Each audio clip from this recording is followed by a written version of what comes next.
Hi friends, welcome to nonstop cooking. இன்றைக்கி நம்ம முக்கோண லேயர் சப்பாத்தியும் ஈஸியான ஒரு பொட்டுக்கடலை குருமாவும் தான் வைக்க போகிறோம்.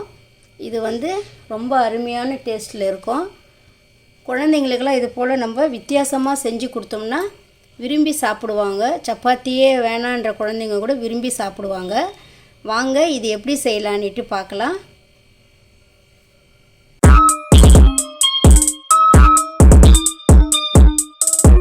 இப்போது சப்பாத்தி செய்கிறதுக்கு நான் ஒரு 1/4 கிலோ மாவு எடுத்துன்னு இருக்கேன். இதில் தேவையான அளவு சால்ட்டு போட்டுக்கலாம். இதில் ஒரே ஒரு டீஸ்பூன் எண்ணெய் விட்டுக்கலாம்.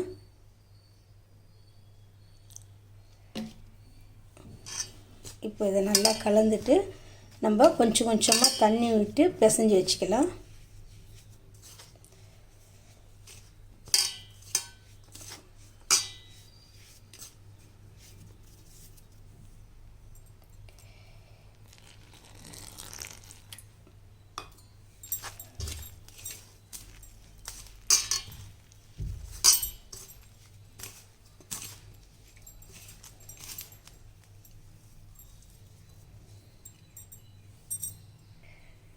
அவ்வளோதான், இது நல்லா பிசைஞ்சாச்சு. இப்போ நம்ம பொட்டுக்கடலை குருமா செய்யலாம். இப்போ நம்ம ஒரு மிக்ஸி ஜாரில் 3 டீஸ்பூன் பொட்டுக்கடலை போட்டுக்கலாம். இதில் 1 டீஸ்பூன் சோம்பு, ஒரே ஒரு சின்ன பட்டை, ஒரே ஒரு லவங்கம், அவ்வளோதான். இதை நம்ம நல்லா நைஸாக அரைச்சிட்டு வந்துடலாம். இப்போ இந்த பொட்டுக்கடலையை தூள் பண்ணி எடுத்துகிட்டு வந்துட்டோம். இப்போ இது ஒரு பேன் வச்சுட்டு இதில் எண்ணெய் விட்டுக்கலாம்.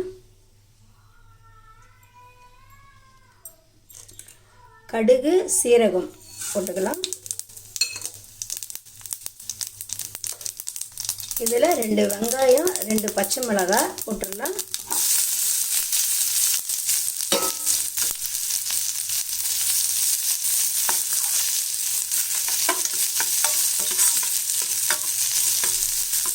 இது நல்லா வதங்கட்டும்.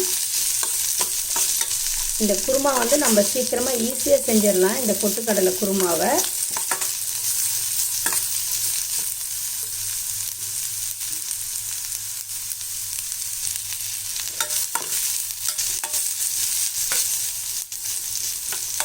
இந்த வெங்காயம் நல்லா வதங்கிடுச்சு. கருவேப்பிலை போட்டுக்கலாம். இதில் ஒரு துண்டு இஞ்சி, அதையும் போட்டுடலாம். 2 தக்காளி, சின்ன தக்காளி 2, அதையும் போட்டுடலாம். இப்போது இது நல்லா வெங்காயம் தக்காளியெல்லாம் நல்லா வதங்கிடுச்சு. இதில் ஒரு 1/2 டீஸ்பூன் தனி மிளகாத்தூள், ஒரு 1/4 டீஸ்பூனு கரம் மசாலா போட்டுக்கலாம். அதிகமாக போட வேணாம். இதில் நம்ம ஏற்கனவே பச்சை மிளகாய் போட்டிருக்கோம். இதை நல்லா கலக்கி விட்டுட்டு இப்போது நம்ம மிக்ஸி ஜாரில் அரைச்ச இந்த பொட்டுக்கடலையை பொடியை இதில் போட்டுடலாம். இது நம்ம தண்ணி விட்டுலாம் கரைக்க தேவையில்லை, அப்படியே போட்டுகிட்டே நம்ம தண்ணி விடலாம். இதை நல்லா அப்படி கலக்கி விட்டுக்கலாம். இப்போது கடலை மாவாக இருந்தால் தான் நம்மளுக்கு கட்டி கட்டியாக ஆகிடும். இது ஒன்றும் ஆகாது, நம்ம அப்படியே போட்டு இப்படி கலக்கிடலாம். ஈஸியாக கரைஞ்சிடும் இது. இப்போ இதில் மஞ்சள் தூள் 1/2 டீஸ்பூன் போட்டுடலாம். தேவையான அளவு சால்ட்டு போட்டுக்கலாம். இது நல்லா அப்படியே கலக்கி விட்டுட்டு இன்னும் கொஞ்சம் நல்லா தண்ணி விட்டுக்கலாம். இது நல்லா கொதிக்க கொதிக்க திக்காக ஆகும். அதனால் கொஞ்சம் தண்ணி அதிகமாக விட்டுக்கினா கரெக்டான அளவுக்கு வந்துடும். இது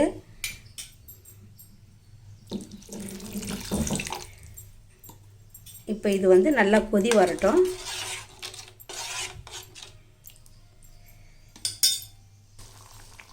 இப்போ இது நல்லா கொதி நல்லா பாருங்கள் எந்த அளவுக்கு திக்னஸ் வந்திருக்கு.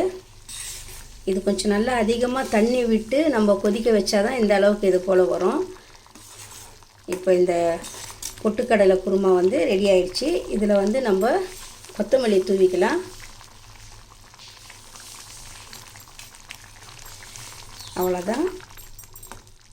பாருங்கள், இது வந்து நல்லா இந்த அளவுக்கு கிரேவியாக இருக்கணும். இந்த அளவுக்கு இது வந்து நம்ம இட்லி, தோசை, சப்பாத்தி, பூரி இது எல்லாத்துக்குமே தொட்டு சாப்பிட்றதுக்கு நல்லா டேஸ்ட்டாக இருக்கும் இது. பாருங்கள், இப்போ இது ரெடி ஆயிடுச்சு. இதுக்கப்புறம் நம்ம முக்கோண லேயர் சப்பாத்தியை செஞ்சிடலாம். இப்போது அவ்வளோதான். இப்போ நான் ஸ்டவ் ஆஃப் பண்ணிட்டேன். இப்போ வந்து நம்ம இந்த சப்பாத்திக்கு நல்லா இது போல் உருண்டையாக நம்ம இப்போ எடுத்து வச்சுக்கலாம்.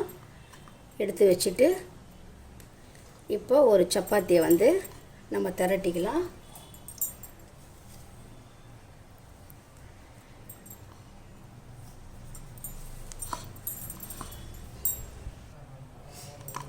இப்போ நல்லா இப்படி திரட்டிடலாம். ரவுண்டு ஷேப்பில் நம்ம ஃபஸ்ட்டு திரட்டிக்கலாம். அப்படி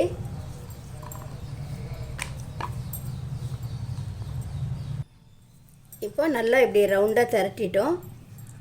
இதில் வந்து நம்ம கொஞ்சம் நெய் இப்படி போட்டு இதை நல்லா இப்படி கையில் நல்லா இப்படி தேய்ச்சி விட்டுக்கலாம்.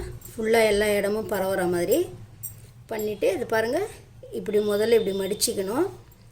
அதுக்கப்புறம் வந்து கொஞ்சம் நெய் இதில் தடவிட்டு நல்லா இப்படி மேலே நல்லா ஃபுல்லாக தடவிட்டு இப்படி மடிச்சிக்கலாம். அவ்வளோதான். இப்படி இந்த முக்கோண வடிவத்தில் இப்படி மடிச்சிடணும்.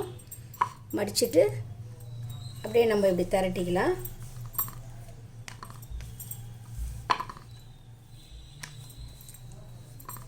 நல்லா இப்படி முக்கோணமாக கரெக்டாக நல்லா திரட்டிக்கலாம். இப்படி இது மாதிரி திரட்டினா நம்மளுக்கு நல்லா லேயராக வரும். சப்பாத்தி சாஃப்டாகவும் இருக்கும். நல்லா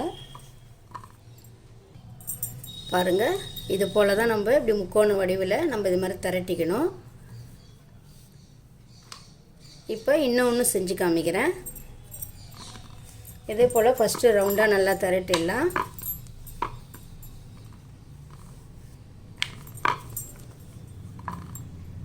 இப்போ இதை ரவுண்டாக திரட்டியாச்சு. இதில் வந்து நம்ம நெய் போட்டு ஃபுல்லாக இப்படி தடவி விட்டுக்கலாம். உங்களுக்கு நெய் வேணும்னாலும் போட்டுக்கலாம். குழந்தைங்களுக்குலாம் இது போல் நெய் போட்டு செஞ்சு கொடுத்தா நல்லா விரும்பி சாப்பிடுவாங்க. வேணான்னா நம்ம இதில் ஆயிலும் போட்டு செஞ்சுக்கலாம். இப்படி மடிச்சிடலாம் ஃபஸ்ட்டு. அதுக்கப்புறம் கொஞ்சம் நெய் தடவிட்டு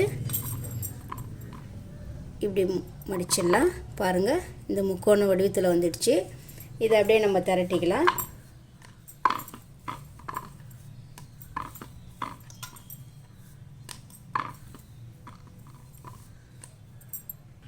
அவ்வளோதான். இப்போ இதை திரட்டியாச்சு. பாருங்கள், இதே போல் நம்ம எல்லாத்தையும் திரட்டி போட்டு நம்ம இப்போ இதை தோசை கல்லில் போட்டு எடுக்கலாம். இப்போ நம்ம ஒரு தோசை கல் வச்சிட்டோம். இது நல்லா காயட்டும்.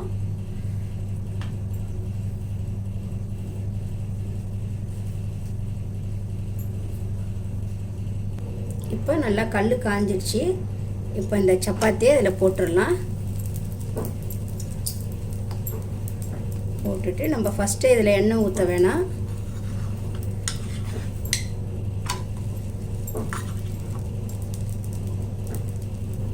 இப்போ வந்து நம்ம கொஞ்சமாக ஆயில் விட்டுக்கலாம். சுற்றி விட்டுட்டு இது மேலேயும் இப்படி நல்லா தடவி விட்டுக்கலாம்.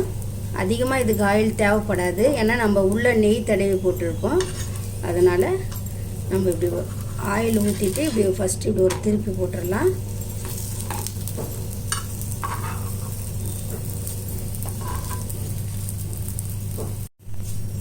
இப்போ நம்ம ரெண்டு பக்கமும் நல்லா திருப்பி போட்டு வேக வச்சிட்டோம்.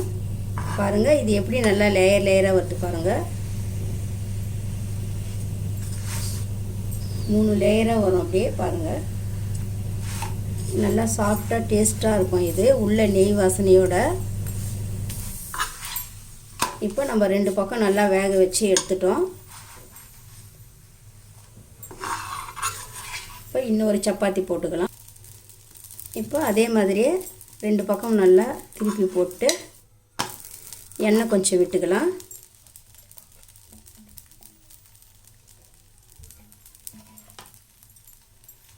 மேலே இப்படி நல்லா தடவிடலாம்.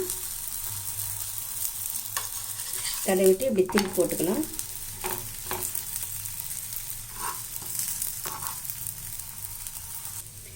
பாருங்கள், நல்லா இப்போ எப்படி பூரி மாதிரி வருது. இது நல்லா ஒரு பக்கம் வெந்ததுக்கப்புறம் பாருங்கள், லேயர் நல்லா தெரியுது பாருங்கள். இன்னொரு பக்கம் திருப்பி போட்டுக்கலாம்.